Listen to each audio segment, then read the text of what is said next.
Finally, forte. There is a fundamental truth about the path to any form of meaningful success that the modern world has tried to bury under a mountain of platitudes about teamwork, networking, and collective effort. And that truth is this: the journey is yours, and yours alone. While others may offer support, guidance, or applause from the shoreline, you are the one who must swim the violent open ocean by yourself.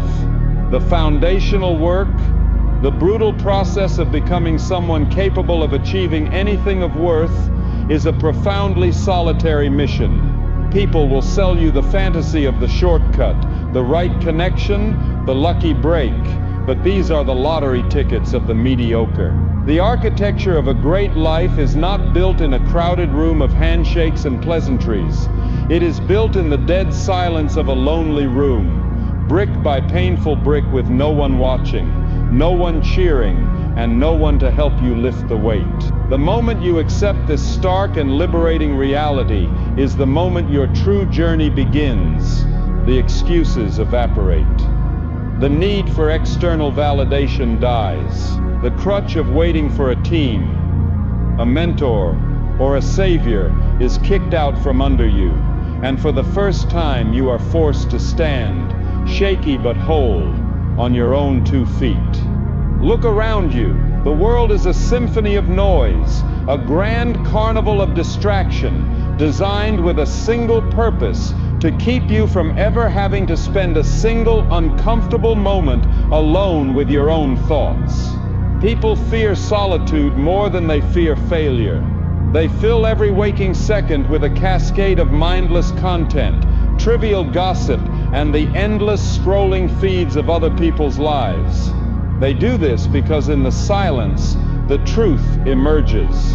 In the silence, the gap between who they are and who they could be becomes a screaming, unbearable void. In the silence, the voice of their own unfulfilled potential whispers to them of the work they are avoiding, of the courage they have failed to summon. The average person will do anything to drown out this voice. They will seek the comfort of the crowd, the warmth of conformity, the safety of being just another face in a sea of faces, all of them running from the same internal truth. Your first act of rebellion, your first step onto the path of the extraordinary, is to consciously and deliberately turn your back on this noise. It is to choose the silence, to embrace the solitude, and to finally have the courage to face the person you find there.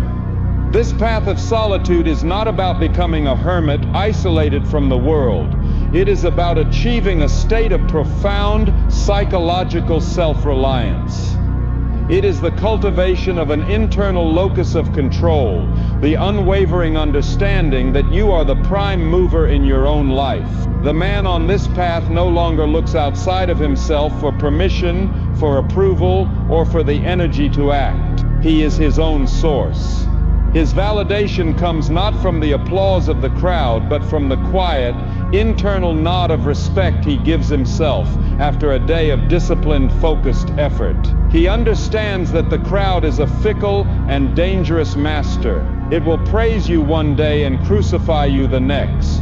To build your self-worth on the shifting sands of public opinion is to build a house that will be washed away by the first storm. The solitary warrior builds his house on the bedrock of his own character, on the non-negotiable standards he sets for himself.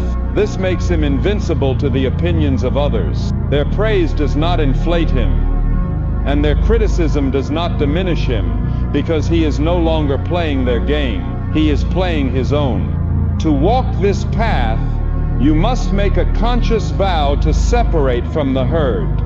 This is a strategic retreat, not a surrender. You must be willing to disappear for a time. You must be willing to be misunderstood. While others are out networking, partying, and participating in the grand theater of social obligation, you will be in your self-imposed exile, in your personal forge. This is where you will do the real work. You will be reading while they are scrolling, You will be practicing while they are performing. You will be building your skills while they are building their social status. It will be a lonely and often thankless period. You will see others appearing to move faster, celebrating their small public victories, and you will be tempted to question your own silent, invisible progress. This is the test. You must have the faith to trust in the power of the unseen grind. You must understand that the deepest roots grow in the darkest soil. The work you do in solitude is the foundation upon which all future public victories will be built. Without this period of intense, isolated preparation, any success you achieve will be shallow, fragile, and fleeting. The central practice of this solitary journey is the forging of a new relationship with the person in the mirror.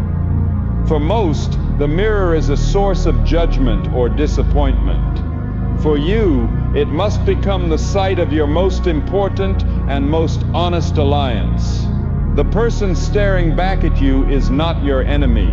He is your only true ally. He is the only one who knows your deepest fears and your greatest ambitions. He is the only one who will be there with you at 3 in the morning when the weight of the world feels unbearable.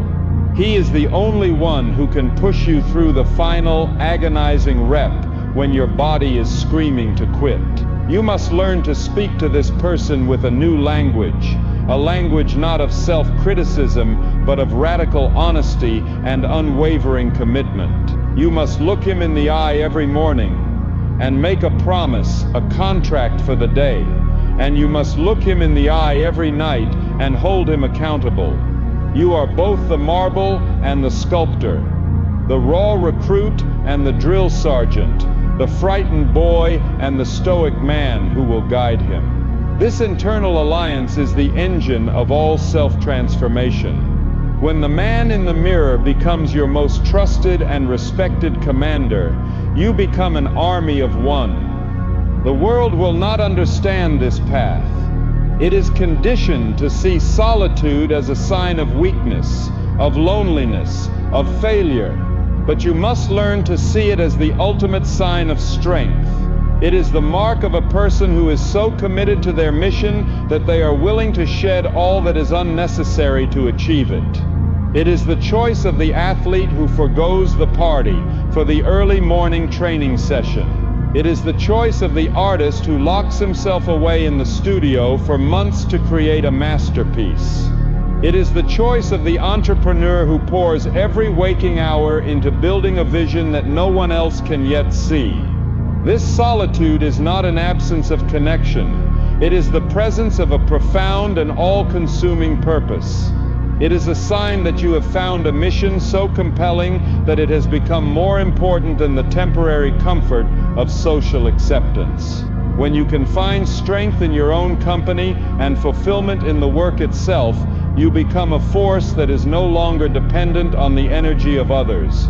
You become self-sustaining, a star that generates its own light, rather than a planet that merely reflects it. This solitary path is paved with discomfort. The boy seeks comfort as his ultimate goal. The man understands that comfort is the enemy of growth, the fertile soil of mediocrity. Your journey alone will force you to confront every form of discomfort imaginable. The physical discomfort of pushing your body past its limits. The mental discomfort of tackling complex problems and learning difficult skills. The emotional discomfort of facing your own fears, your own flaws, and your own inner demons without the numbing buffer of distraction. And the social discomfort of being different, of walking a path that others cannot or will not understand. You must learn not just to tolerate this discomfort, but to actively seek it out. You must begin to associate the feeling of discomfort with the feeling of progress. When it hurts, you know it's working. When it's hard, you know you're growing. The man who has built a high tolerance for discomfort is a man who can endure any storm, a man for whom no challenge is too great, because he has trained himself in the fires of voluntary hardship and has burned away the weakness of the boy who just wanted to be comfortable. This is the true meaning of resilience. It is not something you are born with. It is something that is forged, alone, in the crucible of the grind. Finally, you must understand that in this initial phase, your feelings are your enemy. They are the traitorous spies of your old self, sent to sabotage your new mission. You will not feel like waking up early. You will not feel like training when you are sore. You will not feel like doing the focused work when you are bored. The man acts anyway. He cultivates the superpower of separating his actions from his emotions. He learns to treat his feelings as irrelevant data, like the weather. He acknowledges them. It appears to be raining doubt today. And then he proceeds to do the work he committed to, regardless of the forecast. This is the essence of what it means to be a professional.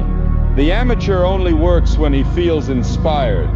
The professional works every single day because his identity is tied to the action, not the feeling. You are not training to be a man who only acts when it feels good. You are training to be a man who acts because it is his duty, because he made a commitment, because it is who he is.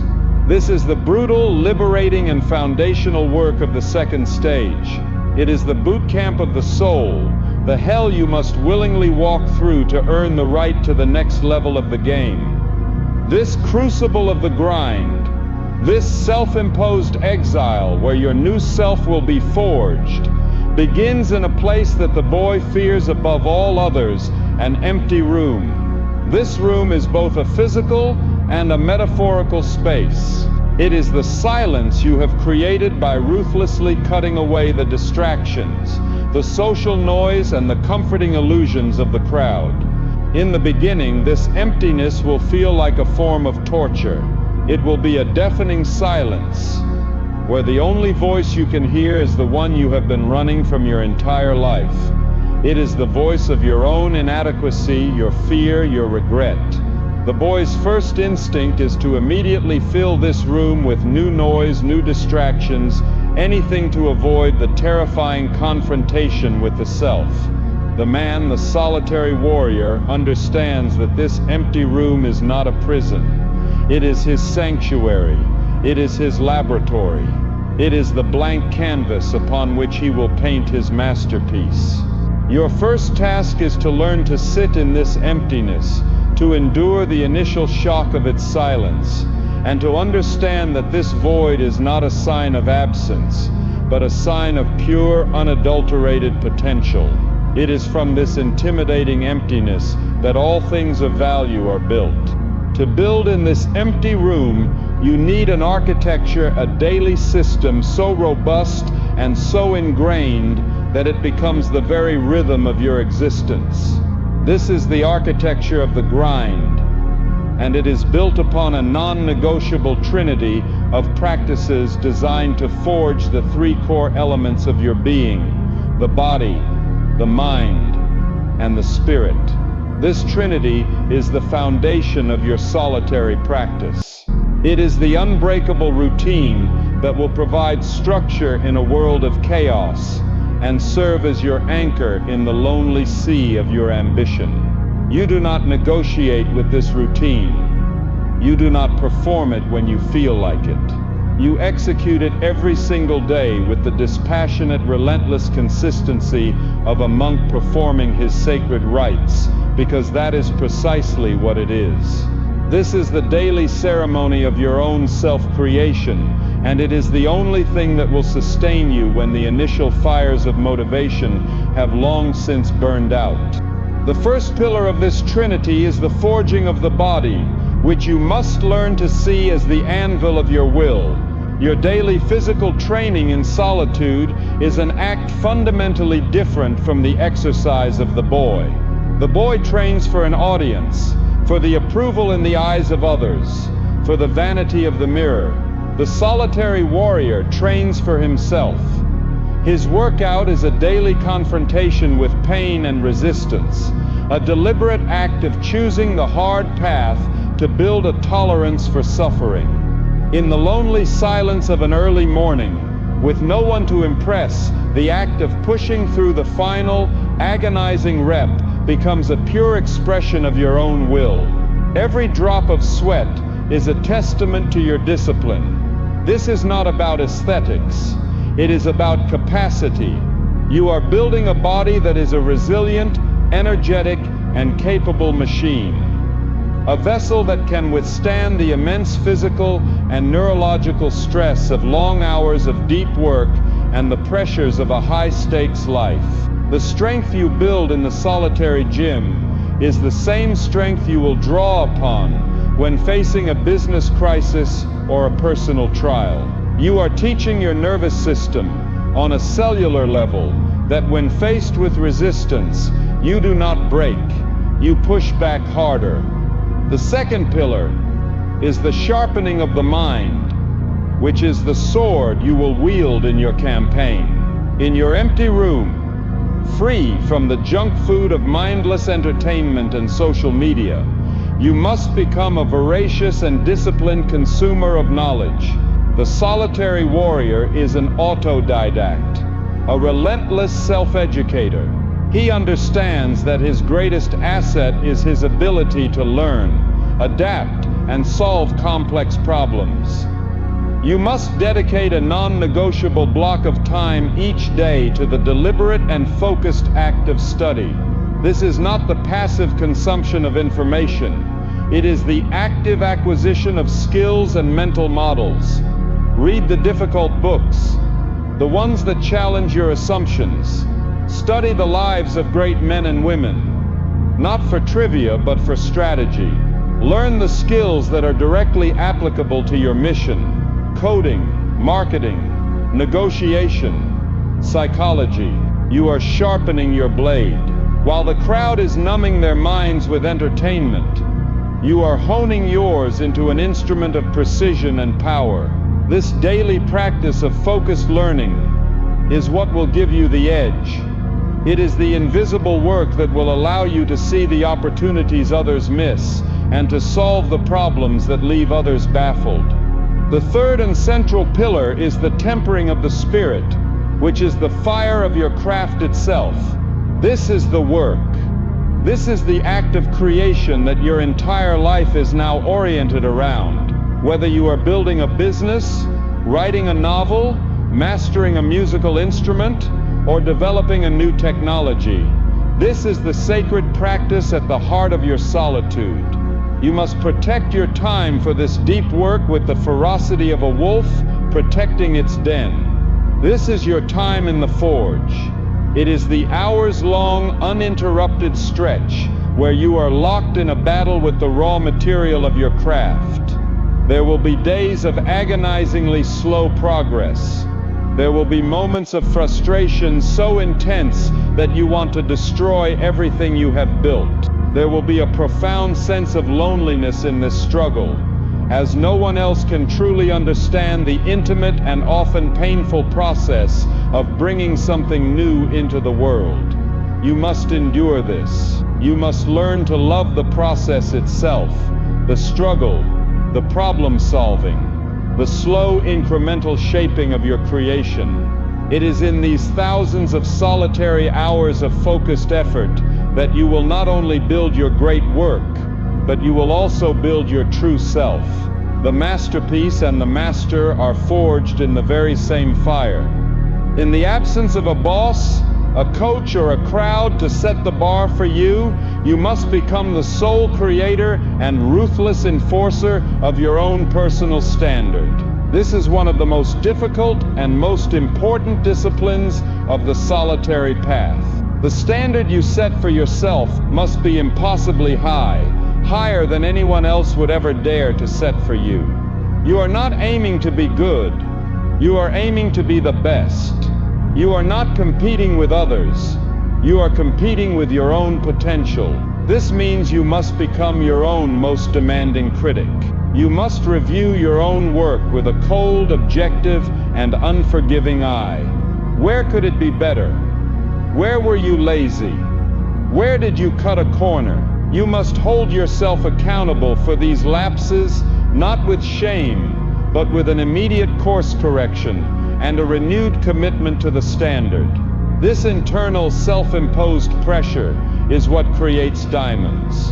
A man who can hold himself to a higher standard in the silence of an empty room than the crowd could ever hold him to in a public arena is a man who is destined for mastery.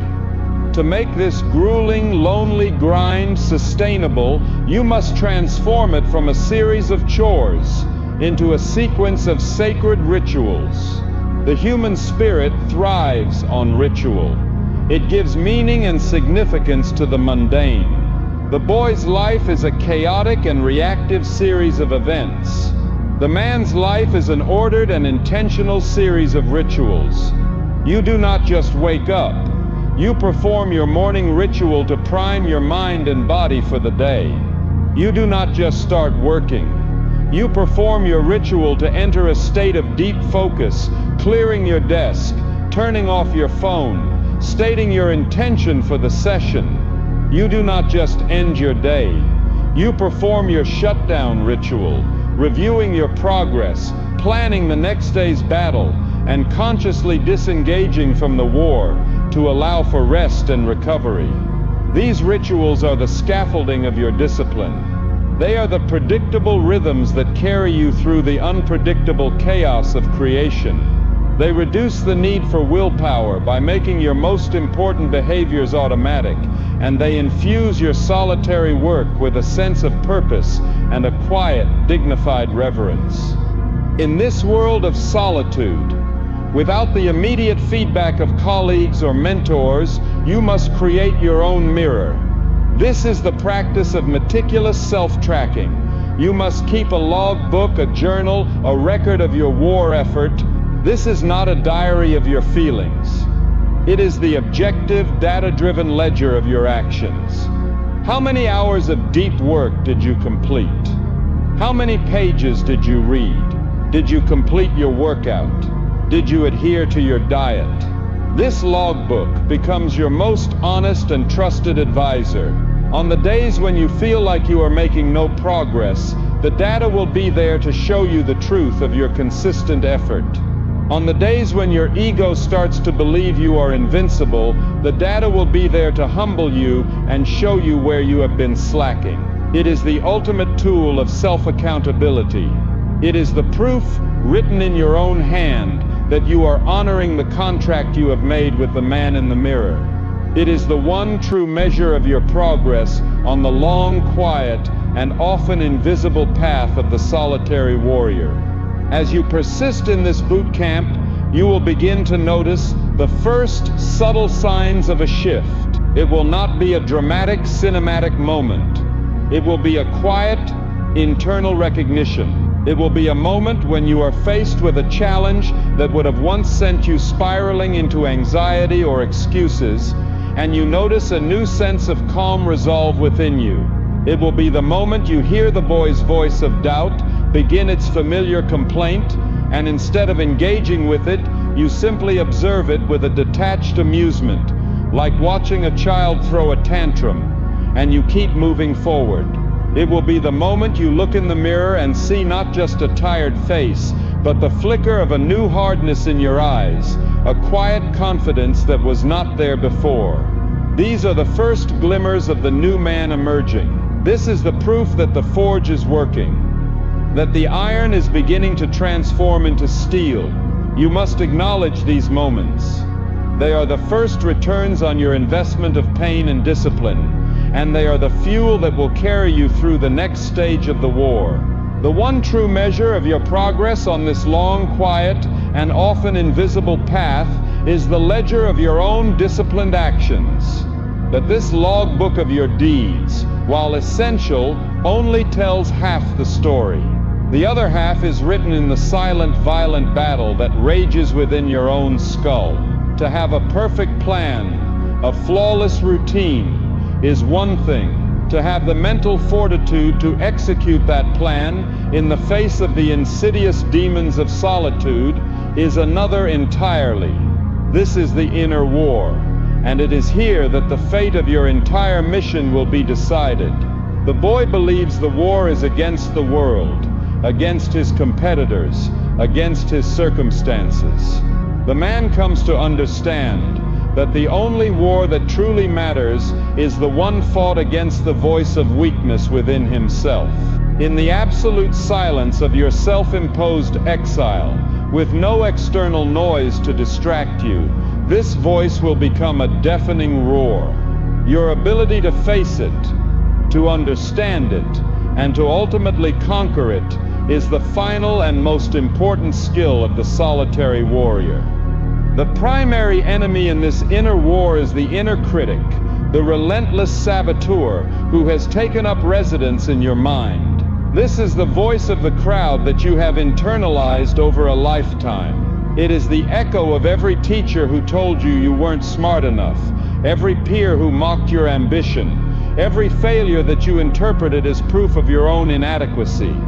In the silence of your grind, this critic will become your constant companion. It will attack your work, telling you it is not good enough. It will attack your progress, telling you it is too slow. It will attack your very identity, telling you that you are an imposter, a fraud who is merely playing at being a warrior. To fight this voice is to lose, for to engage it in an argument is to give it credibility. You must learn a new strategy. You must become the detached, dispassionate observer of this voice. You must see it not as the truth, but as a conditioned automatic pattern of negative thought, a ghost in your own machine. You do not argue with the ghost. You simply rob it of its power by systematically starving it of evidence. Every time it says you are lazy, you meet its accusation with the cold, hard data from your logbook, the record of your completed work. Every time it says you are weak, you meet its slander with the memory of the workout you finished when you wanted to quit. You do not fight the critic with words. You silence it with the relentless, undeniable proof of your own disciplined action. You must completely dismantle and rebuild your relationship with motivation. The world of the boy is built on the fleeting and treacherous sands of motivation. He waits to feel inspired before he acts. He believes that the great work of life is done in moments of passionate, emotional intensity. This is a catastrophic lie. Motivation is a fair-weather friend. It is a drug that provides a temporary high, but it is never there when you are in the trenches, when the work is hard, when the results are invisible. The man on the solitary path cannot afford the luxury of waiting for a feeling. He must build his life on the unshakable bedrock of discipline. Discipline is the engine that runs in all weather. It is the system that produces action regardless of your emotional state. Your architectural trinity, the forging of the body, the sharpening of the mind, and the tempering of the spirit, is not a set of activities you perform when you are motivated. It is the machine you have built to produce results even, and especially when motivation is completely absent. You are not a creature of moods. You are the commander of a system. The system works whether you feel like it or not. This is what it means to be a professional. You are divorcing your actions from your feelings, and in doing so you are taking the final and most important step toward true personal sovereignty. In the crucible of this grind, you must learn to transmute the poison of loneliness into the power of solitude. When you first cut yourself off from the noise of the crowd, the initial silence will feel like a profound and painful lack. This is loneliness. It is the boy's feeling of being left out, of being disconnected, of being forgotten. It is a state of emptiness, and it is terrifying. The boy's response is to immediately run back to the crowd, to seek any form of connection, no matter how superficial, to numb the pain of this void. The man's response is to stand his ground. He endures the initial agony of loneliness, and he begins to consciously fill that empty space, not with the noise of others, but with the presence of his own mission. He fills it with his books, with his training, with the deep focused work of his craft. And as he does this, a profound alchemical change occurs. The painful emptiness of loneliness begins to transform into the potent fullness of solitude. It is no longer a state of lack, but a state of supreme focus and power. It becomes a coveted sanctuary, a place where he is free from the distractions and judgments of the world, a place where he can do his best and deepest work. Loneliness is a prison. Solitude is a throne. The path of the solitary warrior is the path of learning to rule from that throne. You must cultivate a radical and unshakable faith in the invisible process. This is perhaps the most difficult psychological challenge of the entire journey. On the solitary path, there is no one to cheer you on, no one to validate your effort, and for long stretches of time there will be no tangible results to prove that your work is paying off. You will be pouring your life's energy into a great dark void, and you will have only your own faith to sustain you. This cannot be a blind, hopeful faith. It must be an intelligent, earned faith based on a deep understanding of the universal law of compound effort. It is the faith of the farmer who plants a seed and waters the soil for months, seeing no change on the surface, but knowing that a complex and powerful process is unfolding in the dark.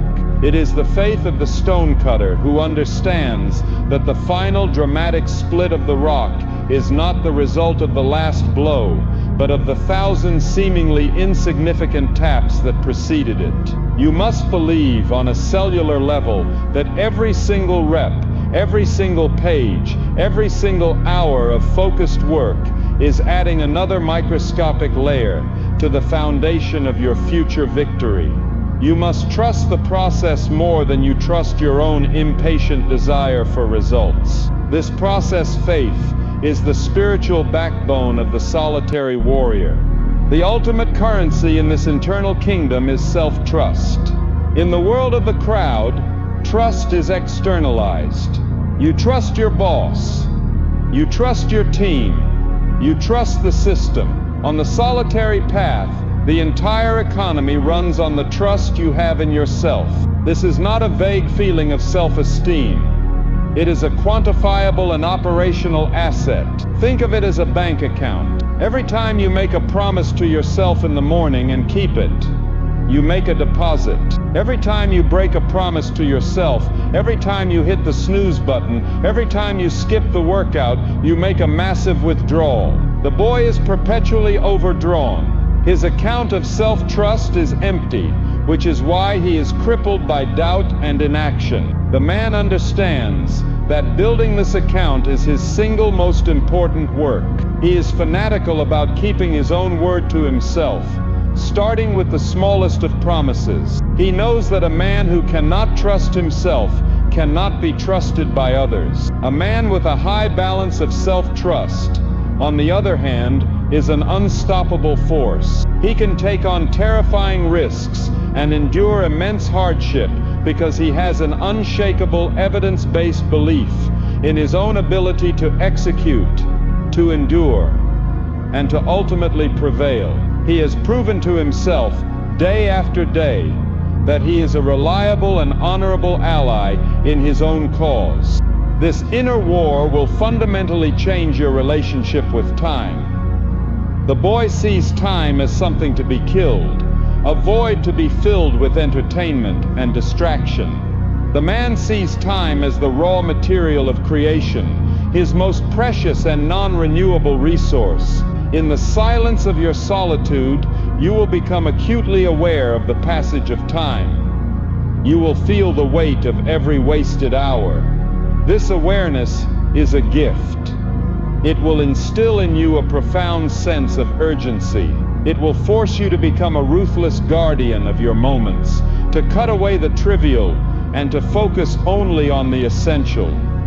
You will begin to measure your life not in years, but in focused, productive hours. You will understand that the empires of the future are built not by those with the most money or the most talent, but by those who can command their own attention and invest it with the most discipline. To master your time is to master your life.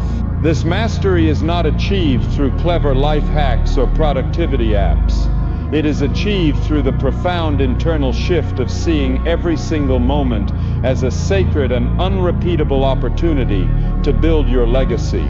This is the ultimate mindset of the solitary creator, the warrior who has not only conquered his enemies, but has conquered time itself. This entire process is an act of becoming. You are not simply trying to achieve a set of external goals. You are fundamentally remaking yourself from the inside out. You are tearing down the weak, compromised structure of the boy and building a new, powerful, and integrated structure of the man. This is why it is so difficult. You are fighting against years, perhaps decades, of ingrained habits, limiting beliefs, and comfortable patterns. You are, in a very real sense, killing your old self so that a new self can be born. And like any death, it is not a clean or painless process. There will be grief for the easy life you are leaving behind. There will be fear of the unknown territory you are stepping into. But you must hold the course. You must trust that the man you are becoming is infinitely more powerful, more capable, and more alive than the boy you are leaving in the ashes. This is the promise of the Forge. It is the brutal, beautiful, and inescapable alchemy of manhood. Same failed strategy. The warrior is a cold, detached scientist. He sees the failure as a data point. He takes the emotional sting out of it and asks, what is the lesson here? What did this data teach me? He analyzes the failure with ruthless objectivity, extracts the wisdom, adjusts his strategy, and immediately re-engages the enemy from a new and more intelligent angle. He fails fast. He fails forward. And he fails often, knowing that each failure is a step on the staircase to mastery. The man who is not afraid to fail is a man who cannot be stopped from learning. And the man who cannot be stopped from learning is the man who will inevitably win. This is the code of the warrior, to move through the world armored in indifference, wielding the sword of intention, seeing opportunity in chaos, acting with audacity, hunting for problems, and leveraging failure as the fuel for his ultimate victory. The ultimate mastery of your time and of your own internal kingdom is the final graduation from the boot camp of the soul. You have conquered the ghost in your own machine. You have transformed the empty room from a prison of loneliness into a sanctuary of power.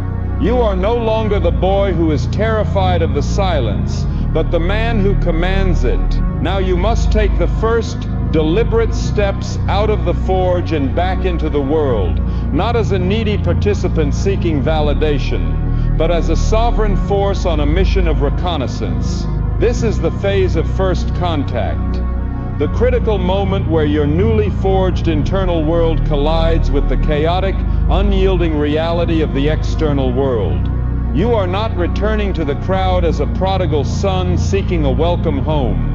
You are re-entering the field as a strategist, a scout, a quiet observer sent to test the temper of your blade, to gather intelligence, and to confirm that the power you have built in the silence is real, tangible, and effective.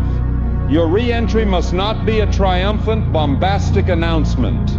It must be a quiet and calculated infiltration. The boy, upon achieving a small measure of internal strength, would be desperate to show it off, to seek the applause and recognition he has long been denied. This is a fatal error. It is the ego's desperate need for a reward, a need that will immediately surrender the strategic advantage of surprise and expose you to the judgments and expectations of the crowd.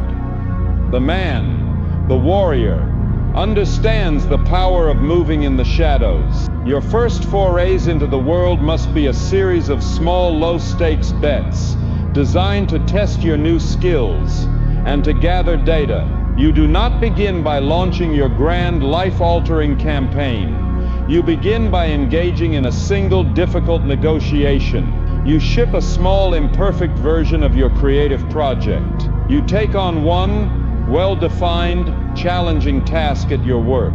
The goal of these initial missions is not to achieve a monumental victory. The goal is to learn. It is to see how the world responds to this new version of you. It is to calibrate your own sense of your new capabilities against real-world resistance. Each of these small tests is an experiment, and the feedback you receive, whether it is success or failure, is simply pure, invaluable data that you will bring back to the forge for analysis. As you begin to operate in the world again, you will immediately feel the immense, invisible force of the crowd's gravity. This is the collective pull of mediocrity, the powerful, subconscious desire of the group to force any outlier back into the comfortable, predictable norm. Your friends, your family, your colleagues, they will sense a change in you. Your new focus will feel like a rejection. Your new standards will feel like a judgment. Your new economy with your time will feel like an insult. They will say you've changed, and it will not be a compliment. They will deploy 1,000 subtle and not so subtle tactics to pull you back into the old patterns of behavior.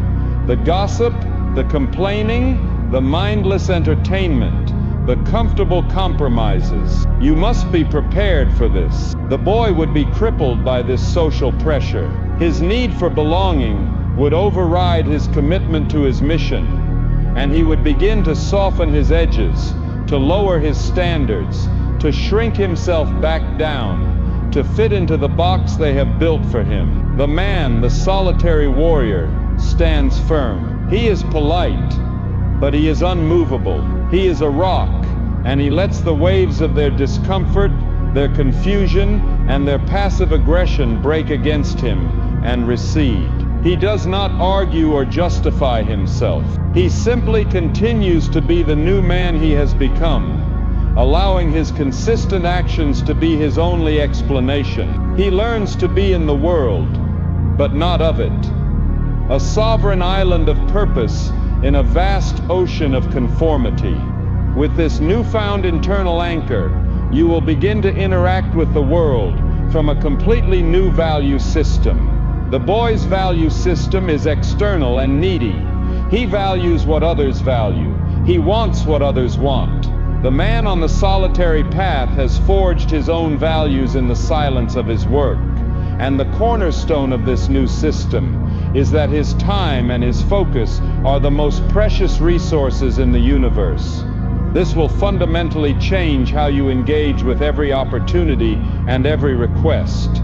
You are no longer a man who says yes out of a sense of obligation, or a fear of missing out, or a desire to be liked. You are a king, and you are the sole guardian of your kingdom's treasury, which is your attention. You will now evaluate every opportunity through the single ruthless filter of your mission. Does this serve the great work? Does this align with my core purpose? If the answer is not a definitive and resounding yes, then it is an immediate and unapologetic no. This new set of boundaries will be a shock to the people around you.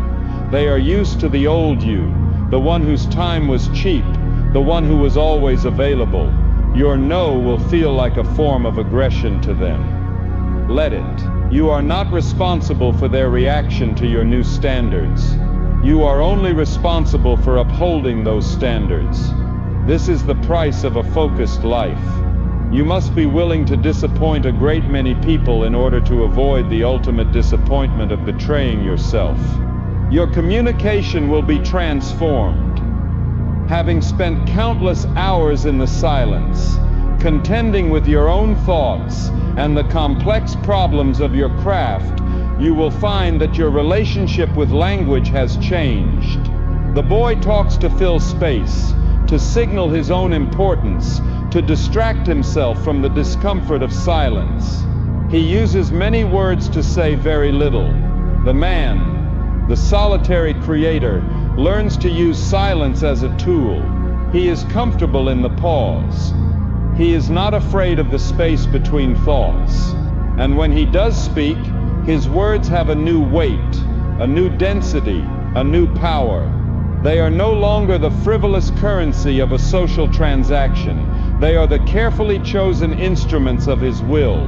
He speaks with an economy and a clarity that is born of deep thought.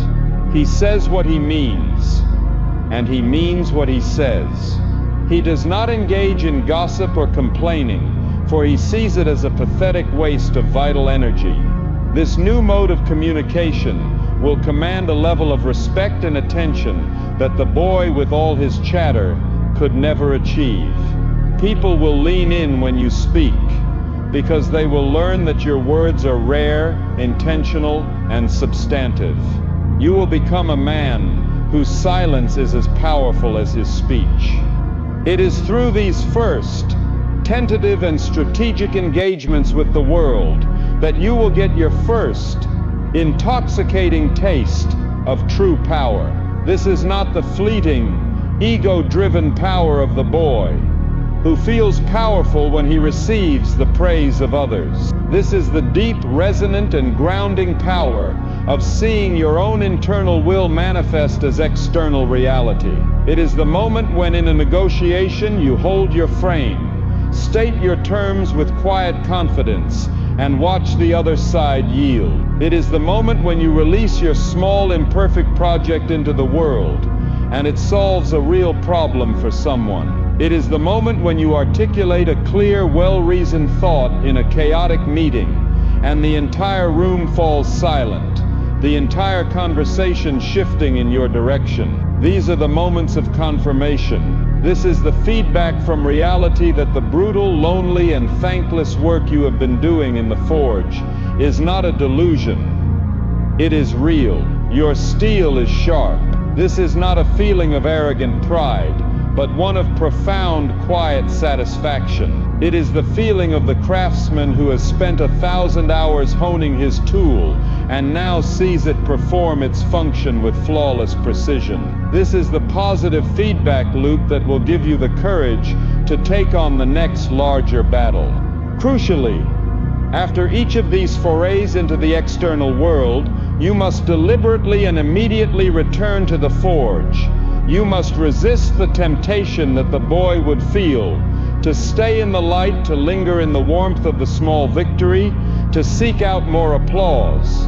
The warrior understands that the battlefield is not the place for rest, and it is not the place for learning. It is the place for execution. The learning, the analysis, the sharpening of the blade, that work can only be done in the solitude of your sanctuary. You must take the data you have gathered from your first contact, the successes, the failures, the feedback, the observations, and bring it back to your empty room. You must analyze it with the cold, detached precision of a general reviewing after action reports. What worked, what didn't? Where was my technique sloppy? Where was my thinking unclear? Where did my old self, the boy, momentarily resurface? This disciplined cycle of isolated preparation, followed by calculated real-world testing, followed by isolated analysis and refinement, is the fundamental rhythm of mastery. It is the engine of continuous exponential growth. The world will only ever see the moments of contact, the brief, brilliant flashes of your blade in the sun. But you will know that the true source of your power comes from the thousands of unseen hours spent alone, sharpening that blade in the dark. This brutal, beautiful, and inescapable alchemy of manhood is not an end in itself. The forge is not a home. It is a training ground. The purpose of forging steel is not to create a beautiful piece of metal to be admired in the firelight. The purpose is to create a weapon, a tool, an instrument capable of exerting its will upon the world. You have endured the boot camp of the soul. You have faced the fire of discipline, and you have begun to feel the first stirrings of a new, harder, and more resilient self. Now you must move from the forge to the field. You must take this newly forged will and learn to use it. This is the transition from a defensive war against your own weakness to an offensive campaign against the limitations of the world. The boy reacts to the world as it is. The man imposes his will upon the world to make it what it should be. This requires a new set of principles, a warrior's code for engagement with reality itself. The first principle of the warrior is the cultivation of a supreme and unshakable indifference to all things outside of his control. This is your armor. The boy is a slave to circumstance and opinion. His emotional state is a puppet, and the strings are pulled by external events, by the praise of his friends, and by the criticism of his enemies. He is easily wounded, easily distracted, and easily thrown off his path. The man, the warrior, understands the fundamental dichotomy of control. He draws a hard, clear line in the sand of his own mind. On one side are the things he controls, his thoughts, his actions, his efforts, his attitude, his integrity. On the other side are the things he does not control.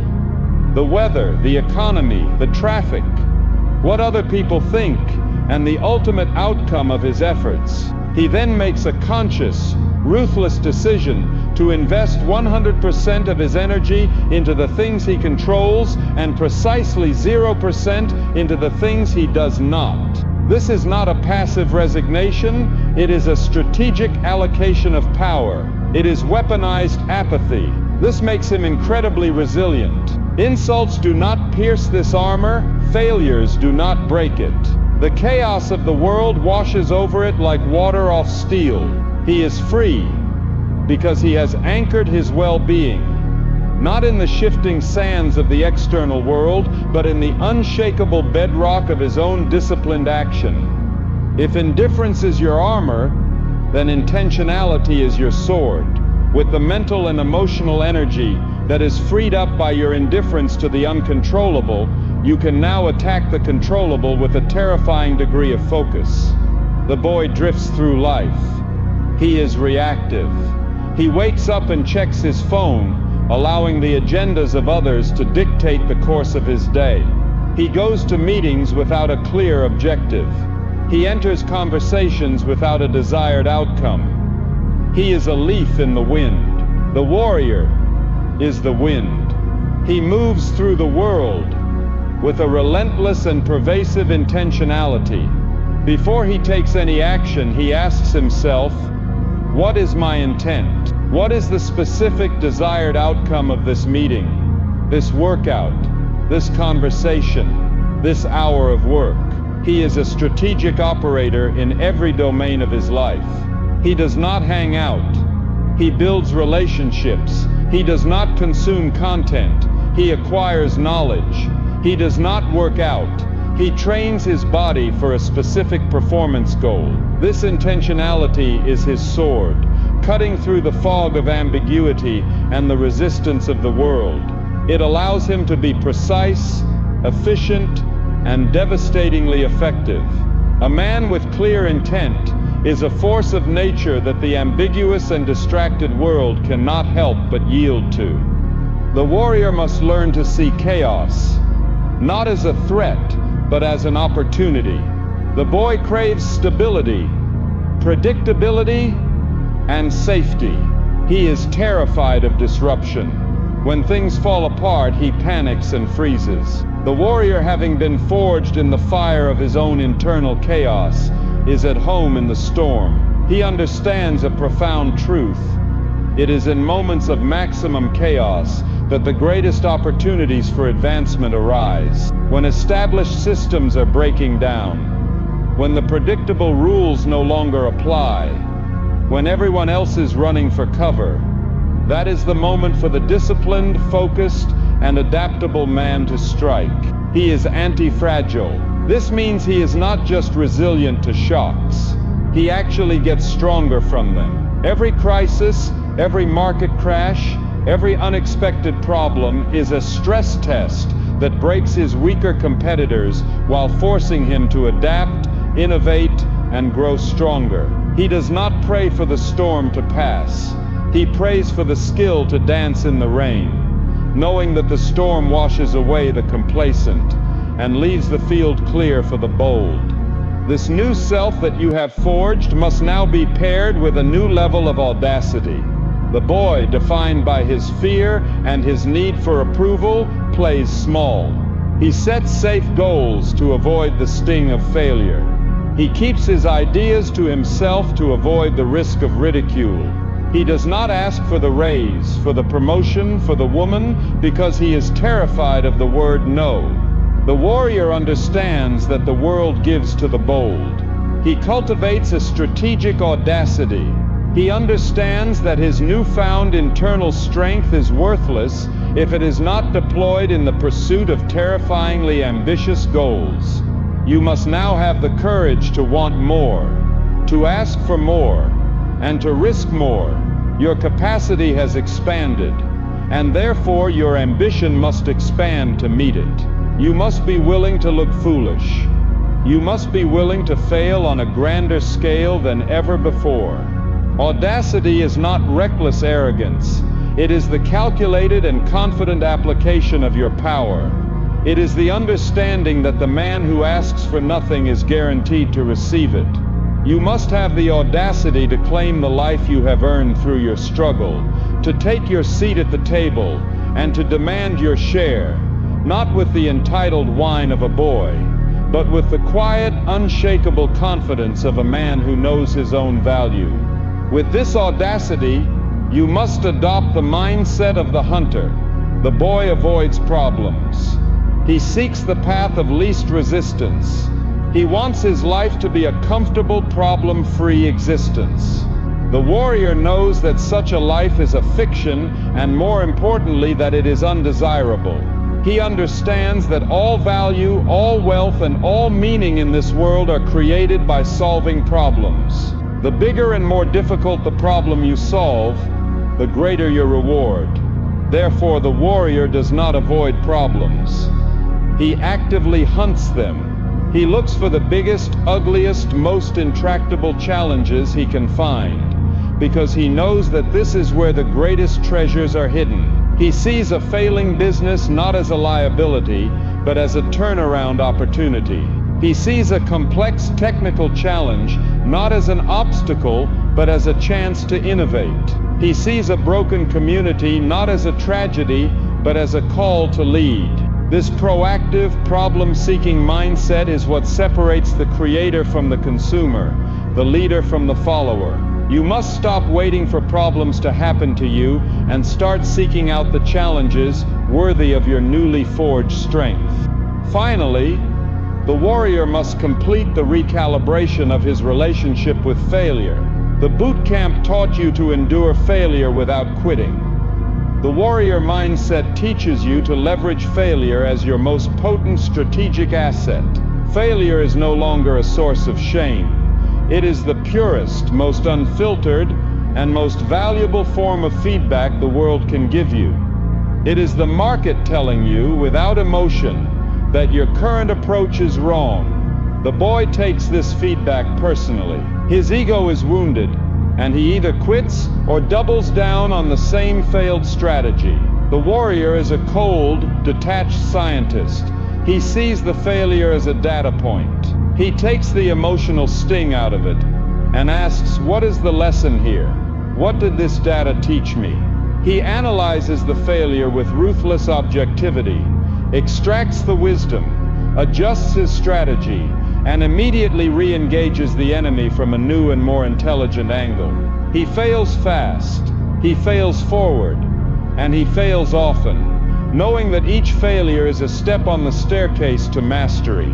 The man who is not afraid to fail is a man who cannot be stopped from learning, and the man who cannot be stopped from learning is the man who will inevitably win. This is the code of the warrior, to move through the world armored in indifference, wielding the sword of intention, seeing opportunity in chaos, acting with audacity, hunting for problems, and leveraging failure as the fuel for his ultimate victory.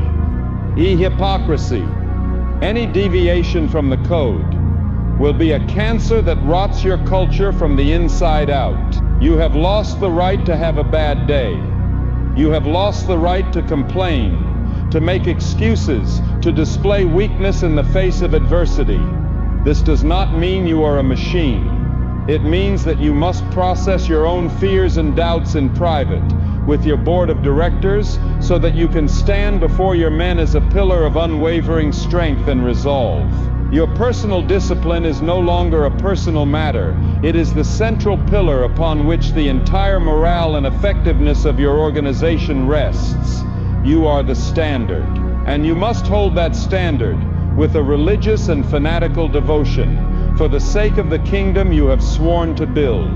This is the weight and the glory of the crown. You now know with the certainty of a blacksmith who has tested his own steel that the source of your power comes from the thousands of unseen hours spent alone, sharpening your blade in the dark. You have established the powerful rhythm of the solitary path, the deep internal work of the forge, followed by the calculated external testing on the field, followed by a strategic return to the forge for refinement. This rhythm has made you effective, resilient, and self-reliant. But effectiveness without a mission is a form of profound waste. You now carry the burden that comes with all great strength, the responsibility to use it for a purpose worthy of its creation. A sharpened sword that remains on the rack is a tragic and useless thing. You did not endure the pain of the fire, the solitude of the grind, and the agony of self-confrontation simply to become a more efficient navigator of a meaningless life. You were forged for a reason. You were forged for a war. The time for small tests and reconnaissance is over. You must now face the most significant and terrifying question of your entire journey. What is the great war of your life? This is the moment where the path of the solitary warrior diverges into two. One path leads to the life of the highly effective mercenary, the other to the life of the sovereign king. The mercenary is a master of his craft. He has honed his skills. His discipline is impeccable, and he can achieve remarkable results. But his sword is for hire. He fights the battles the world presents to him, the ones that offer the most immediate reward in the form of money, status, or acclaim. His life becomes a series of impressive but ultimately disconnected contracts, and in the end he is merely a tool, albeit a magnificent one, in the service of another man's vision. The king, however, fights for no one but himself and the kingdom he has envisioned. He chooses his own war, a war that is a direct expression of his deepest values, his unique obsessions, and his soul's purpose. He may have less immediate security than the mercenary. He may face greater risks, but every drop of his sweat is an investment in his own legacy. You, having forged your own weapon, now face this choice. Will you sell the use of your blade, or will you use it to carve your own kingdom out of the raw material of the world? To discover your kingdom, to identify the great war you were meant to fight, you must embark on a new kind of internal reconnaissance. You must search for what can be called your sovereign problem. This is the one great challenge in the world that you were uniquely and perfectly designed to solve. It lies at the intersection of four distinct territories. The first is the territory of your deepest wound. Look back at your own story, at the pain and struggle that forged you. What is the source of your greatest empathy? The things that have broken your heart are the very things that have given you a unique and powerful lens through which to see the world. Your mission is often hidden within your scars. The second territory is that of your unfair advantage. What is the one skill, the one perspective, the one discipline that you have cultivated in your solitary grind, that now feels almost effortless to you, while others find it impossibly difficult? This is the unique weapon that only you can wield. The third territory is that of your insatiable curiosity. What is the one subject you feel compelled to learn about, to explore, to understand, day after day, for its own sake? This is the intellectual engine that will fuel your long campaign without burning out. The final territory is that of a tangible, painful, and urgent need in the world. Where are people genuinely suffering? What problem, if solved, would create immense and undeniable value? The point where your deepest empathy, your greatest skill, and your relentless curiosity converge to solve a real and painful problem for others. That is the location of your sovereign problem. That is the ground upon which you must plant your flag. As you begin to get clarity on this great war, you will be confronted by a new and far more seductive enemy than any you have faced before. It is not the fear of failure, but the immense and gravitational pull of the good enough life. Your newfound strength, discipline, and focus make it relatively easy for you to achieve a conventional level of success. You can get the better job, make the comfortable income, build a life that is safe, secure, and admired by the crowd. This is the great temptation. It is the offer to cash in your chips, to take your warrior skills and trade them for a life of comfort and low-stakes pleasantry. You must see this good enough life for what it is.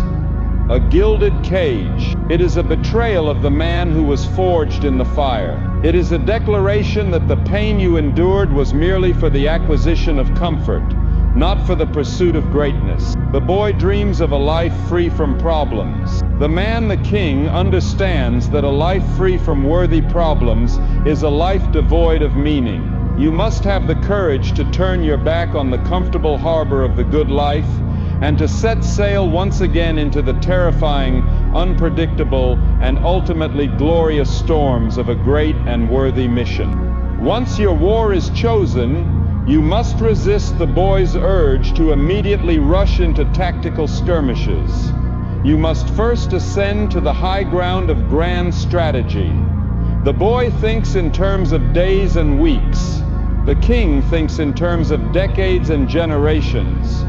You must now take the time, in your solitude, to construct the overarching vision for the entire campaign. This is not a business plan with spreadsheets and projections. This is the work of a visionary artist. You must see the end state with such hallucinatory clarity that it becomes more real to you than your present circumstances. What does the world look like in 20 years if you are victorious? What does your kingdom look like? What kind of culture does it have?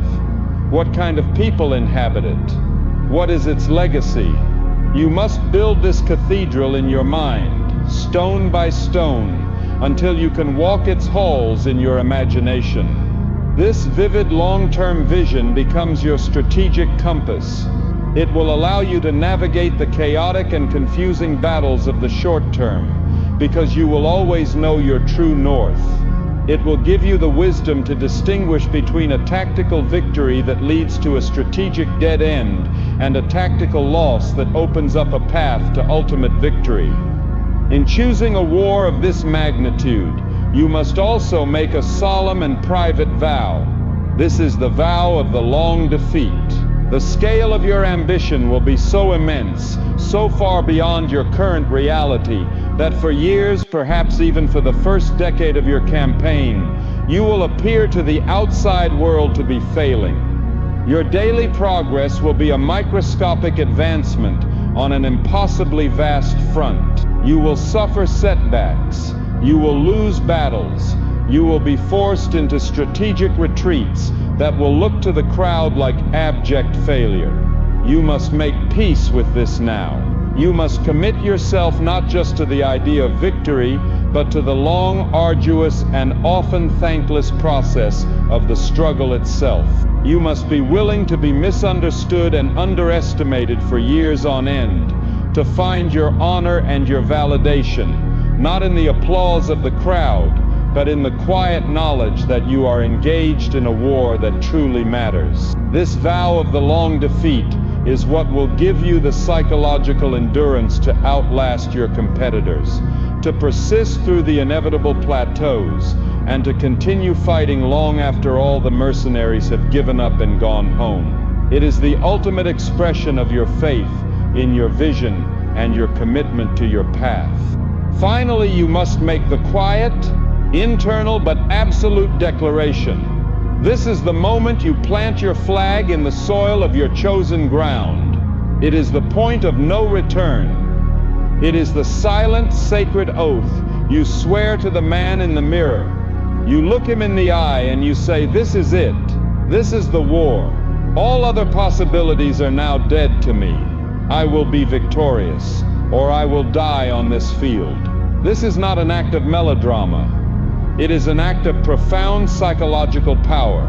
In this moment, you eliminate all other options. You incinerate your escape routes.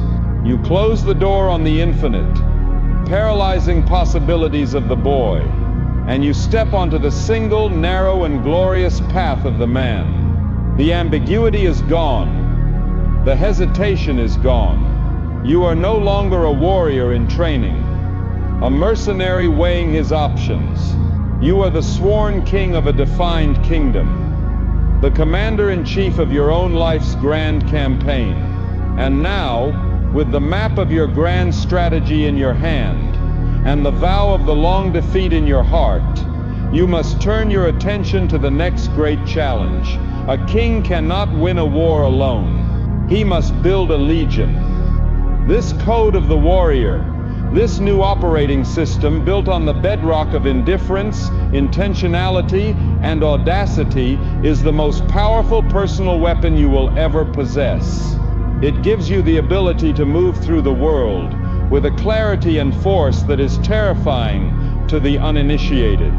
But a weapon in and of itself has no inherent virtue. A sword can be used to defend the innocent or to carve a path of meaningless destruction.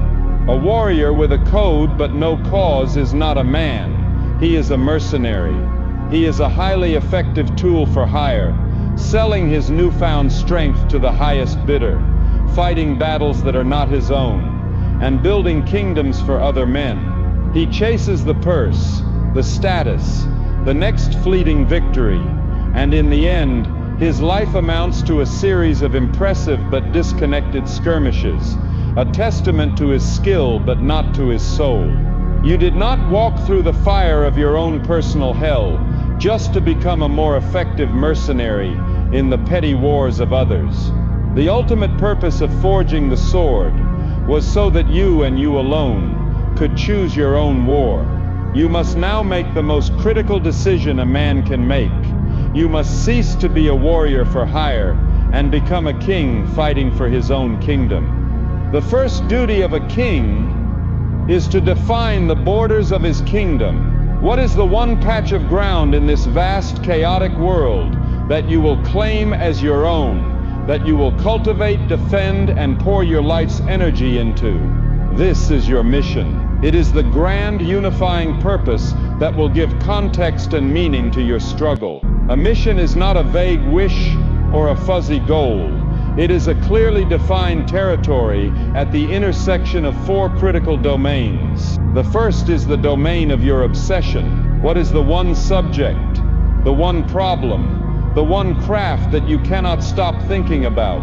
What do you find yourself relentlessly learning about in your free time? Not as a chore, but as a compulsion. This obsession is the voice of your innate genius, the natural gravitational pull of your spirit.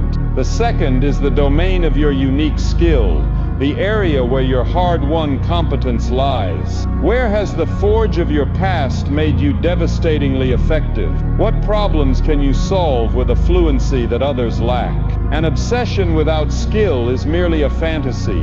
The third is the domain of a real-world problem. Where does the world have a genuine, painful, and urgent need that it is willing to exchange significant value to solve? A mission that does not serve a real need is just a hobby. It has no power to build an empire. The fourth and final domain is that of your legacy. When the war is over and your life is at its end, What story do you want your work to tell? What impact do you want to have left on the world? The intersection of these four domains, your obsession, your skill, your service, and your legacy, is the sovereign territory of your kingdom. It is the mission you were born and forged to lead. Take the time, do the deep, silent work, define these borders with absolute clarity. Once your kingdom is defined, you must make a public and terrifying declaration of your sovereignty. The boy keeps his ambitions secret. He hedges his bets. He keeps his options open. Because to commit to one path is to close the door on all others, and this finality terrifies him. The king understands that power is found not in optionality, but in commitment. He burns the boats. He draws a line in the sand and declares to the world, "This is who I am. This is what I am building. This is the hill I am willing to die on." This act of public declaration is a point of no return. It is a psychological trigger that fundamentally alters your relationship with your mission. It is no longer a private wish. It is a public promise, an oath sworn before the eyes of the world. This act of courage will do two things. First, it will incinerate your own escape routes, leaving you with no other option but to move forward and succeed. The terror of this commitment will focus your mind like nothing else. Second, it will act as a massive resonating bell, a call to arms that will begin to attract the right people to your cause. The world is starved for men of conviction, and when one stands up and declares his purpose with unapologetic clarity, he becomes a magnet for others who have been waiting for a king to follow. You must understand that a king does not win a war alone. The phase of the lone warrior, the solitary operator forging his will in the dark, is over. That was a necessary stage of your development, but to remain there is to choose to remain small. Your new challenge is to transition from a warrior into a leader, a general, a builder of legions. And you must learn the first and most important law of leadership. You do not manage men. You lead them by embodying the mission. Your culture is not defined by the words you write on a wall, but by the standards you hold for yourself. You do not demand excellence. You demonstrate it so relentlessly that it becomes the only acceptable standard for those around you. You do not demand loyalty. You earn it by leading from the front, by being the first into the fire and the last to leave, by never asking your men to take a risk. You are not willing to take yourself. You do not demand accountability. You practice absolute ownership, taking full and public responsibility for every failure and giving all credit for every victory to your team. The boy leads by title and authority. The man leads by example and sacrifice. This is how you build not a company of employees, but a legion of loyal, dedicated warriors who would follow you into any battle because they know their king is willing to bleed for the same cause. With your mission declared and your first legions beginning to assemble, you must develop the strategy of a king who is fighting a long war. The boy is a tactician, obsessed with winning the immediate skirmish. He is addicted to the thrill of the quick victory and devastated by the short-term loss. The king is a grand strategist. He understands that building a lasting empire is the work of a lifetime, a multi-generational game. He has the strategic patience to lose a battle in order to win the war. He is willing to sacrifice a pawn to capture the queen. He thinks in terms of decades, not days. This requires a profound emotional detachment from the immediate ups and downs of the battlefield. You must cultivate the ability to zoom out, to see the entire map, to remain calm and focused on the long-term objective, even in the midst of a seemingly disastrous short-term setback. You are not building a startup that you can flip in a year. You are laying the foundation of a 1,000-year dynasty. This long-term perspective will give you a stability and a wisdom that your short-sighted competitors cannot possibly match. It allows you to make moves that seem nonsensical in the present, but are devastatingly effective in the future. The selection of your inner circle, your lieutenants, is the most important set of decisions you will ever make as a leader. The boy surrounds himself with flatters and friends who make him feel comfortable. The king surrounds himself with disciplined, competent, and often challenging individuals who are more committed to the mission than they are to his feelings. You must learn to recruit for character above all else. Look for the hungry, the resilient, the ones who have been forged in their own fires.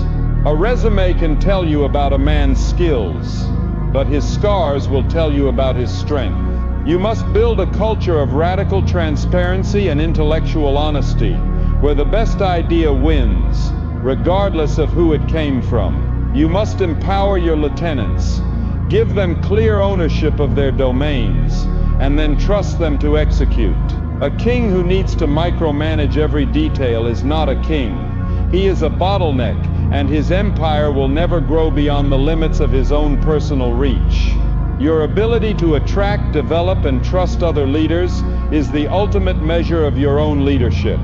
As the leader of this new kingdom, you must become the living embodiment of the warrior's code you have forged.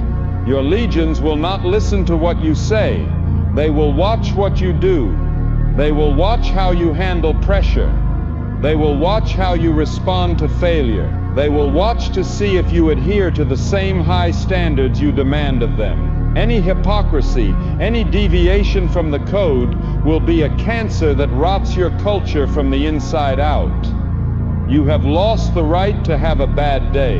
You have lost the right to complain, to make excuses, to display weakness in the face of adversity. This does not mean you are a machine. It means that you must process your own fears and doubts in private with your board of directors, so that you can stand before your men as a pillar of unwavering strength and resolve. Your personal discipline is no longer a personal matter. It is the central pillar upon which the entire morale and effectiveness of your organization rests. You are the standard, and you must hold that standard with a religious and fanatical devotion for the sake of the kingdom you have sworn to build. This is the weight and the glory of the crown. The weight of the crown you have chosen to wear is not forged from gold, but from the relentless, unseen, and often thankless burden of command. The glory of the king is a fleeting moment on the battlefield, the roar of the crowd after a decisive victory. The reality of the king is the crushing, daily weight of 1,000 small decisions, the solitude of the map room, and the cold calculus of logistics and supply. The boy imagines leadership as a state of permanent authority and acclaim. The man, the true commander, understands that it is a state of perpetual service and unending problems. You have chosen this path, and you must now embrace the unglamorous truth of what it means to lead. The war for your empire is not won in the heroic charge. It is won in the meticulous planning, the management of resources, and the fortification of your own resolve against the slow, grinding erosion of a long campaign. The real work is not what they will see, but what you will endure in the quiet, agonizing hours, when the fate of the entire war rests solely on your shoulders. A king cannot win a war alone. He must build a legion. This is the next great paradox, and the next great test of the solitary path. How does a man who has forged his strength in the crucible of isolation, who has learned to be radically self-reliant, and who has turned his back on the needy validation of the crowd, now engage with the world to build a team? The boy, upon conceiving a grand vision, immediately runs out in search of people, believing that the solution to his own weakness is the addition of others. He seeks to fill the holes in his own character with the competence of his hires. The man, the solitary king, understands that this is a fatal error. You do not build a legion to compensate for your own deficiencies. You build a legion because your own strength and the clarity of your mission have become so powerful that they create a gravitational field, a force that naturally and inevitably pulls other strong, self-reliant individuals into its orbit. The boy recruits, the king attracts, and the first and only law of this attraction is this: you will only ever attract what you are. Therefore, the work of building a legion begins not with job descriptions and interviews, but with a renewed and even more fanatical commitment to your own solitary practice. You must become the living, breathing embodiment of the very standard you wish to attract. If you want to attract disciplined warriors, you must be the most disciplined man in the kingdom. If you want to attract relentless problem solvers, you must be the most relentless in the face of your own challenges. If you want to attract individuals of unshakable integrity, your own integrity must be absolute and beyond reproach. Your personal standard is the silent magnetic signal that you are broadcasting to the world. It is a frequency. The weak, the lazy, the excuse makers, and the cynical are tuned to a different, lower frequency. They will not even perceive your signal, or if they do, it will be an irritating noise to them. But the few, the other solitary warriors who have been doing their own work in their own forges, they are tuned to your frequency. They have been searching for a standard, for a mission, for a king worthy of their blade. Your demonstrated excellence is the only recruiting poster you will ever need. It is a silent invitation that says, a war worthy of your strength is being waged here. Come and see. When these individuals begin to enter your orbit, you must master the art of the invitation, which is the polar opposite of the boy's desperate recruitment pitch. The boy tries to sell his vision. He inflates the potential rewards. He minimizes the risks, and he glosses over the immense hardship required. He is a salesman, and like all salesmen, he breeds suspicion. The king does not sell, he selects. His invitation is not a promise of comfort or riches. It is a clear and brutally honest presentation of an opportunity for a glorious struggle. He says, I am going on a journey to a very difficult and distant land. The road will be treacherous. The work will be agonizing. We will face deprivation, failure, and the constant threat of annihilation. Most of us will likely not see the end of it. The potential rewards are immense, but they are not guaranteed. The only thing I can promise you is a war that matters, a mission worthy of your life, and a chance to test yourself against the very limits of your potential. This is our standard. This is our path. If this is the kind of fight you have been searching for, then there is a place for you here. This is not a pitch. It is a filter. It is designed to repel the 99% of people who are seeking comfort, and to powerfully attract the 1% of true warriors who are starved for a challenge worthy of their steel. The great challenge of leading such individuals is to forge a culture that preserves their sovereignty while binding them to a single unified mission. You are not building a conventional army of compliant drones who simply follow orders. You are assembling a council of fellow kings, a constellation of individual, powerful stars, each with their own internal fire.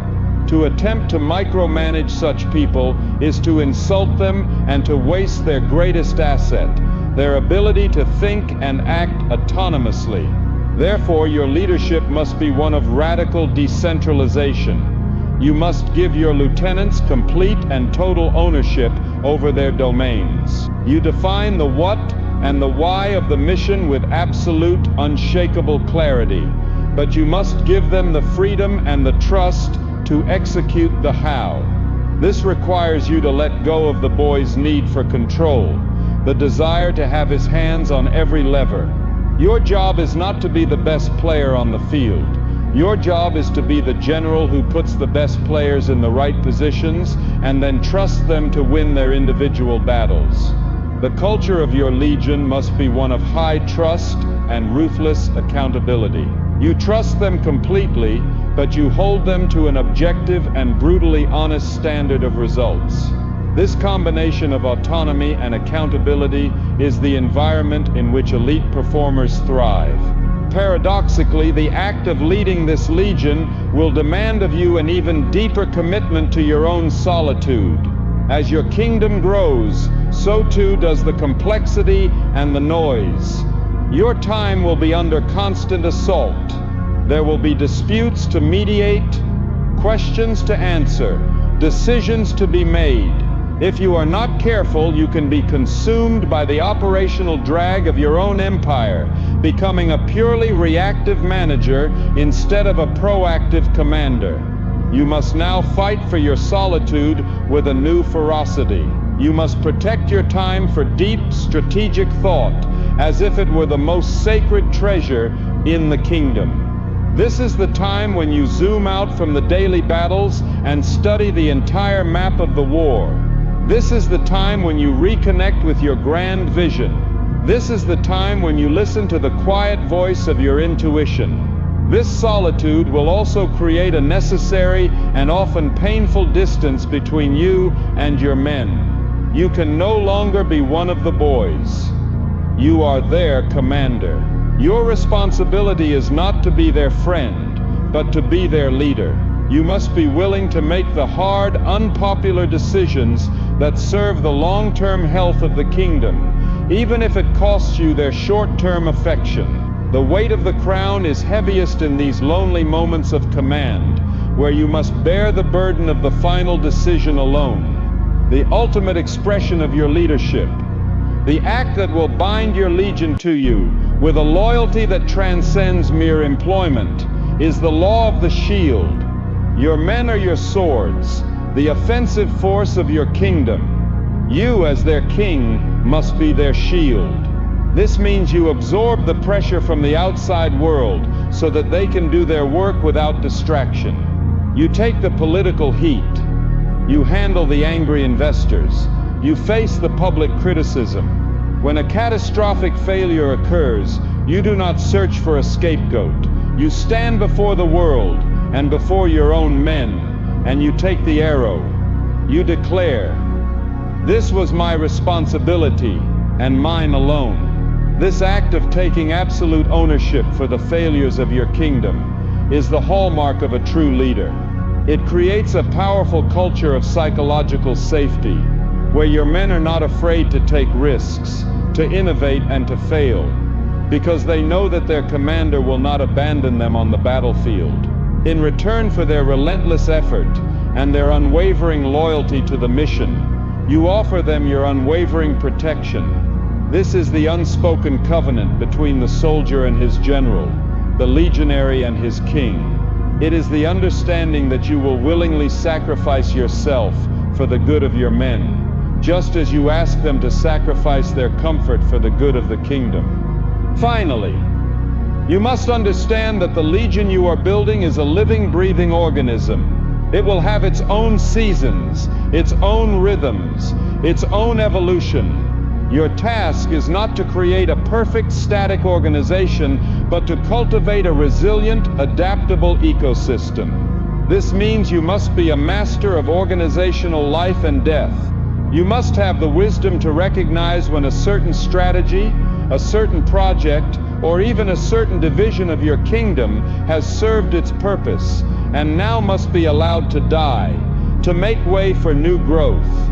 The boy leader falls in love with his own creations and cannot bear to part with them, even when they have become a drain on the kingdom's resources.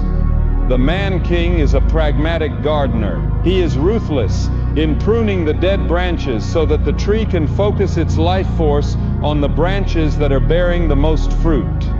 He is unsentimental in his pursuit of the mission. This also applies to people. As the kingdom grows, some of your initial warriors will not be able to scale to the next level. You must have the courage and the compassion to move them to a role where they can still contribute, or if necessary, to grant them an honorable exit from the legion. Your loyalty is not to the individuals, but to the health and the future of the kingdom itself. This is the cold, hard, and lonely calculus of command. It is the relentless strategic work of not just building an army, but of ensuring that it remains a lean, powerful, and adaptive force capable of fighting and winning the long war you have chosen as your own. A king who cannot see the truth is a blind king, and a blind king will lead his men off a cliff. Your first and most critical task as a commander is to build an intelligence network that is ruthlessly committed to delivering you the unvarnished, brutal, and often painful truth. When you were a lone warrior, your senses were your guide. Now, as a leader, you are insulated by layers of command, and the natural human tendency of those around you will be to shield you from bad news. They will tell you what they think you want to hear. They will soften the edges of failure. They will present a rosier picture of reality to curry your favor or to avoid your wrath. You must declare war on this comfortable ignorance. You must actively and aggressively build systems that force the truth to the surface. Create channels for anonymous feedback. Publicly reward the messenger who brings you bad news first, for they have given you the priceless gift of time. Cultivate a culture where dissenting opinions are not just tolerated, but actively sought out. You must deliberately install a council of thorns, advisors whose explicit role is to argue against your plans, to stress test your assumptions, and to show you the weaknesses you cannot see yourself. The boy leader surrounds himself with mirrors that reflect his own genius. The man king surrounds himself with windows that show him the stark, unfiltered reality of the battlefield. With a clear view of reality, you must master the ruthless art of allocating your force. A foolish general spreads his legions thinly across a wide front, ensuring that he is weak everywhere. A masterful general identifies the single decisive point, the Schwerpunkt, the center of gravity, and concentrates overwhelming, irresistible force there, knowing that a breakthrough at that one critical point will cause the entire enemy line to collapse. You must apply this military principle to your life and your mission. You cannot do everything. You cannot pursue every opportunity. You must have the strategic wisdom to identify the 20% of your efforts that will yield 80% of your results, and then have the courage to focus the vast majority of your resources on that critical few. This means saying no to 100 good ideas, to say yes to one great one. It means having the discipline to let smaller fires burn, while you focus on winning the decisive battle. This requires a level of focus that will feel obsessive to the outside world. Let it. Your job is not to be well-rounded. Your job is to be effective. Find the linchpin, the one action that makes everything else easier or irrelevant, and attack it with the full, concentrated, and undivided force of your will. An army's most precious asset is not its steel, but its spirit. The morale of your legions, and indeed your own, is a strategic resource that must be managed with the same care as your ammunition and your rations. In the grinding reality of a long war, morale is the first casualty. The initial excitement fades, the victories become less frequent, and the daily struggle can begin to feel pointless. As the commander, you are the chief morale officer of your kingdom. You must master the psychology of momentum. This means you must learn to celebrate the small tactical victories. When a difficult project is completed, when a key milestone is reached, you must pause the war effort to publicly recognize the win, to honor the effort of your soldiers, and to remind them that their sacrifices are producing tangible results. Furthermore, you must be the keeper of the vision. You must relentlessly and repeatedly connect the grueling, monotonous tasks of the present day to the glorious, inspiring purpose of the future kingdom. You are all building together. You are the storyteller in chief, and the story you tell must be one of hope, of progress, and of inevitable victory, even in the darkest of hours. Your composure in the face of chaos is the bedrock of your legion's morale. They will not listen to your optimistic speeches if your actions betray a spirit of fear or panic.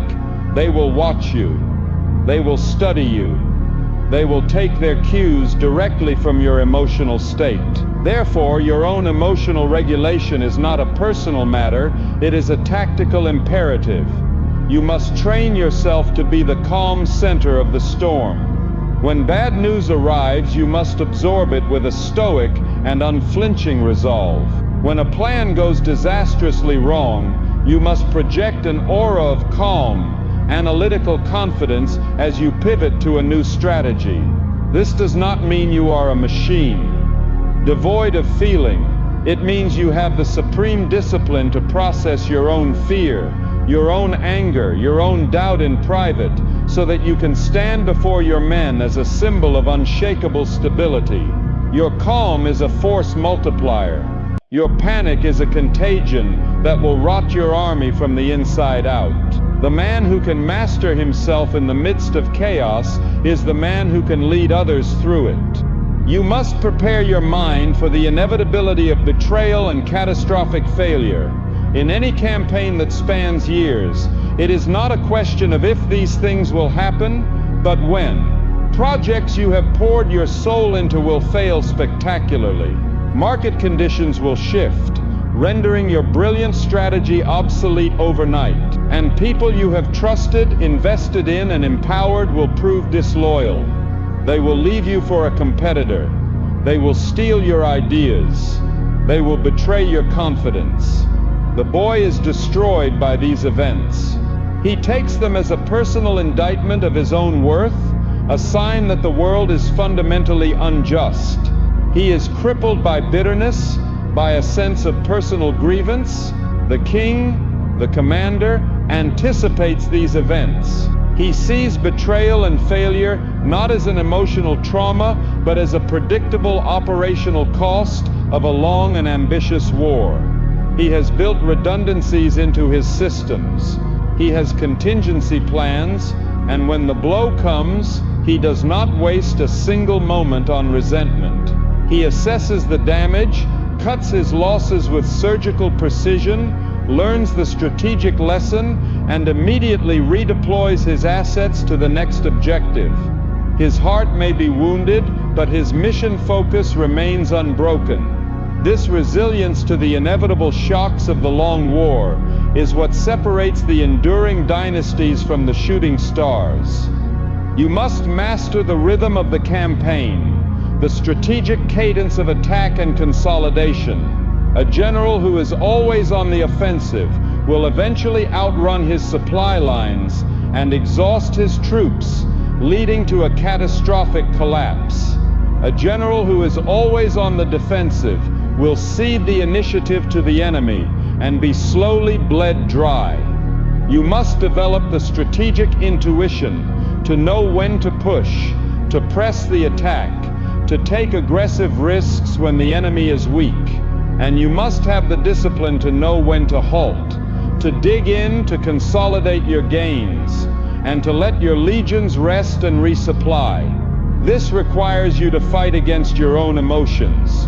In moments of victory, your ego will scream to keep pushing, to press your advantage recklessly. You must have the discipline to halt and secure your new territory. In moments of fear or exhaustion, your inner boy will scream to retreat into a permanent defensive crouch. You must have the courage to recognize the moment of enemy weakness and launch a decisive counterattack. This mastery of pacing, of knowing when to be the hammer and when to be the anvil, is the hallmark of a true grand strategist. It is how you ensure that your kingdom not only expands, but that its expansion is sustainable and built upon a foundation of solid rock, not shifting sand. This is the unglamorous, strategic, and profoundly difficult work of command. It is the weight of the crown, and your ability to bear it will determine the fate of the empire you have sworn to build. The lonely and relentless work of building an army is a war in itself, but it is a war of preparation. Now, with your legions forged and your culture established, you must pivot from the internal campaign of creation to the external campaign of conquest. A fighting force, no matter how disciplined or powerful, will decay from within if it is not given a war to fight, a purpose to fulfill. Your first great offensive is a moment of profound truth. It is the moment when all your theories, all your training, all your solitary study, and all your carefully laid plans will collide with the brutal, chaotic, and utterly indifferent friction of reality. The boy dreams of this moment as a glorious charge, a cinematic display of heroism. The man, the commander, knows it for what it is, the ultimate and most unforgiving examination of his life's work up to this point. There is no more room for theory. There is no more time for preparation. The maps are on the table. The orders have been given. And you must now launch your forces into the fog of war, trusting in the strength you have built and the character you have forged to see you through to the other side.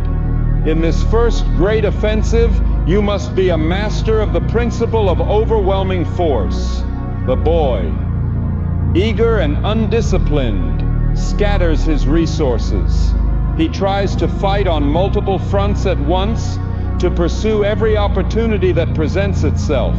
He believes that activity is the same as achievement, and in doing so, he ensures that his forces are weak everywhere and strong nowhere.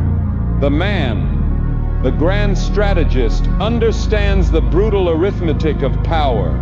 He knows that victory is achieved not by fighting everywhere, but by identifying the single most critical point of leverage, the enemy's center of gravity, the linchpin of the entire system, and then concentrating a devastating and overwhelming amount of force at that one point until it shatters. This requires a level of focus and a discipline of subtraction that is terrifying to the amateur.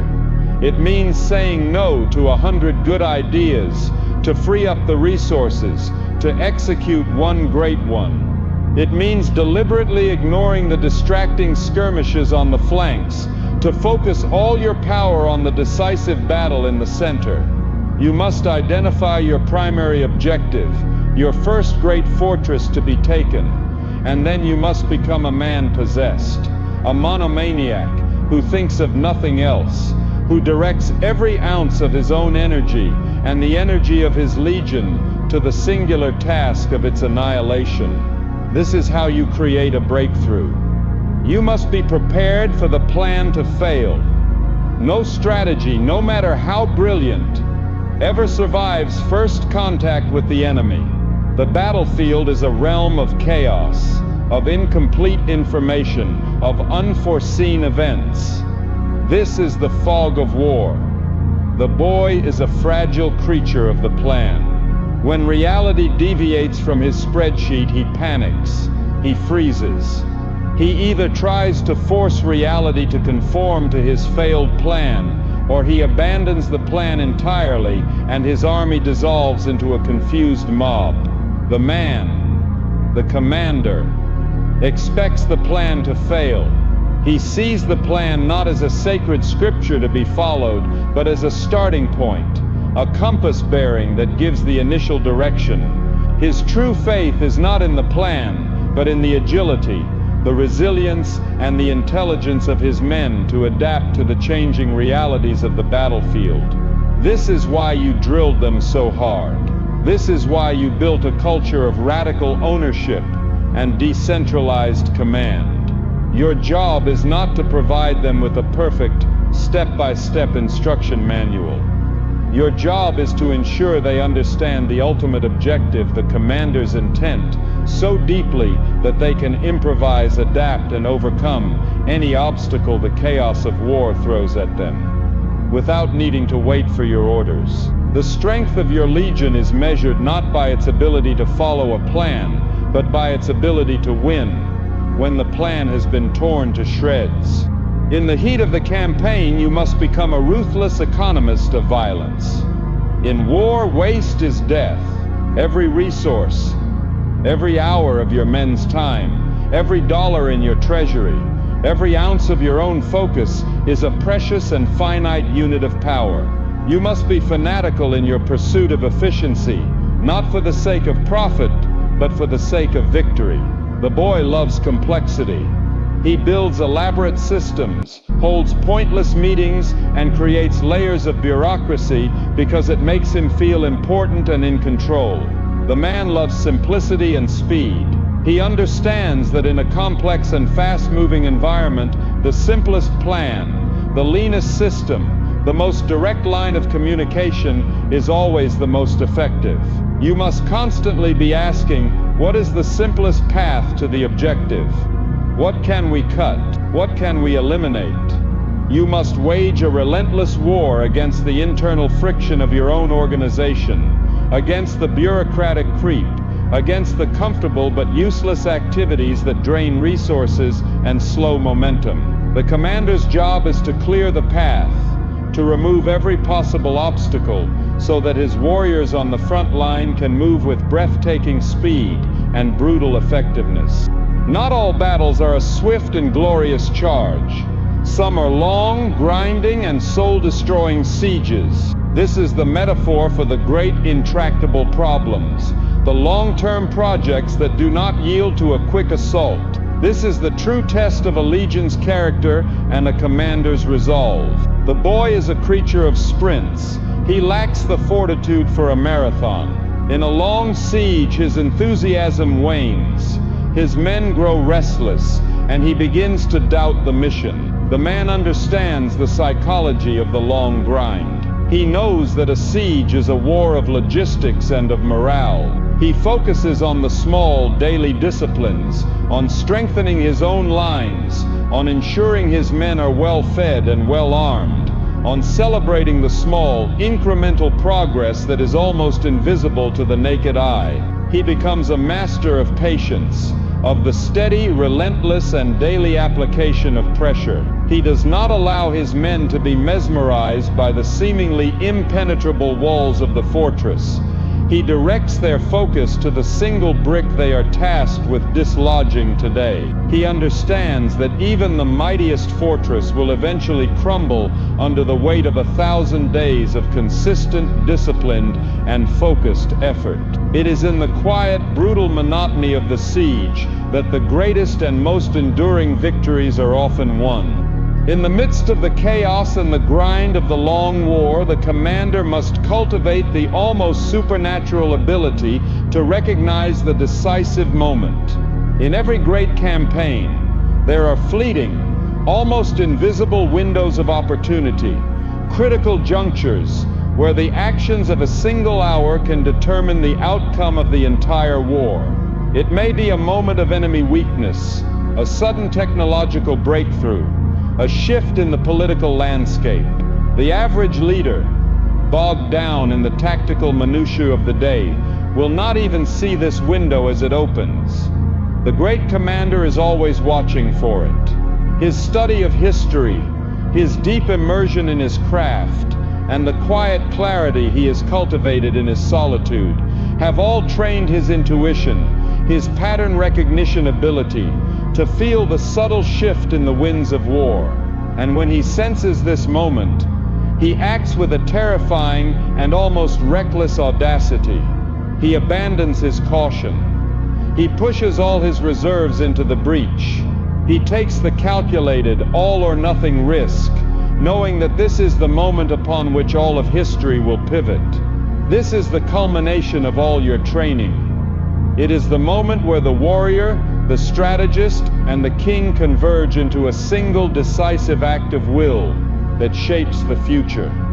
And when the victory finally comes, when the fortress has fallen and the enemy has been routed, you must immediately begin the most difficult and most disciplined phase of the campaign, the aftermath. The boy, upon winning, celebrates with abandon. He becomes drunk on his own success. He allows his men to grow soft and complacent, believing the war is over. This is the moment of greatest vulnerability. The man, the wise commander, understands that how a victory is handled is as important as the victory itself. He is gracious and honorable to the defeated foe, for he knows that the world is small and that today's enemy may be tomorrow's potential ally. He immediately consolidates his gains, securing his new territory and reinforcing his lines. He conducts a ruthless and honest after-action review, studying his own victory to understand what he did right, where he got lucky, and how he could have performed even better. And most importantly, with the cheers of his men still ringing in his ears, he is already in his map room, looking at the next higher peak on the horizon. He understands that this victory is not the end of the war. It is merely the end of the beginning. It is the successful establishment of a new base camp, from which the next, more ambitious and more difficult campaign will be launched. The true warrior is never at peace. He is only ever preparing for, engaging in, or learning from the next great battle, in the infinite war of his own becoming. The quiet, intuitive wisdom you have cultivated in the solitude of your command is the source of your strategy, but it is your voice that is the instrument of its execution. A king's greatest tool for shaping his reality is not his sword, but his word. With his word, he builds armies, forges nations, and turns a disparate group of individuals into a coherent and fanatically dedicated legion. The boy uses language carelessly. He speaks to fill silence, to impress others with complexity, to hedge his bets with ambiguity, or to vent his fleeting emotions. The man, the commander, understands that every word he speaks is a foundational act of creation or destruction. His words are the seeds from which the culture of his kingdom will grow. A kingdom built on a foundation of weak, confusing, and inconsistent language will be a weak, confused, and inconsistent kingdom. Therefore, you must now master the art of wielding your voice with the same precision, discipline, and intentionality with which you would wield a blade in battle. The true warrior is never at peace, for he understands that the end of one great battle is merely the prelude